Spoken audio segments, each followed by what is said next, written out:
ആർക്കും ഇത് വരരുത്. അത് മാത്രമേ എന്റെ വിധി. ഒരമ്മക്ക് ഇങ്ങനത്തെ യോഗം ഉണ്ടാവരുത്. ഒരമ്മക്ക് ഇങ്ങനത്തെ യോഗം ആർക്കും സഹിക്കാൻ പറ്റൂല. ഏത് മക്കൾക്കും അമ്മക്കും അച്ഛനും ഇങ്ങനത്തെ ഒരു യോഗം ഉണ്ടാവരുത്.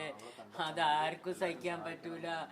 എനിക്ക് ഞാനൊരാളെ അനുഭവിച്ച് ഈ ലോകത്തിൽ ഒരാളും ഇത് അനുഭവിക്കാൻ പാടില്ല. അത് മാത്രമുള്ളൂ എനിക്ക്. ഒരു ലോകത്തിൽ ഒരാൾക്കും ഇനി വിധി കൊടുക്കരുത് ഭഗവാൻ. അത് അതിണ്ടാകാൻ പാടില്ല. ഒരമ്മക്കും അച്ഛനും മക്കൾക്കും ഇങ്ങനത്തെ ഒരു വിധി. എൻ്റെ മോൻ വളരെ പാവായിപ്പോയി. എൻ്റെ മോൻ വളരെ പാവായിപ്പോയി. അതാണ് ഇതൊക്കെ ചെയ്തത് എൻ്റെ കുട്ടി. എൻ്റെ കുട്ടി ഒരു വാക്ക് എന്നോട് പോലും എൻ്റെ കുട്ടി പറഞ്ഞില്ലല്ലോ. എന്നെ പറഞ്ഞാൽ ഞാൻ ഒറ്റക്ക് കിടത്താൻ എൻ്റെ കുട്ടീനെ വിടൂലേ. അവനെന്തോ പേടിച്ചു പോയി.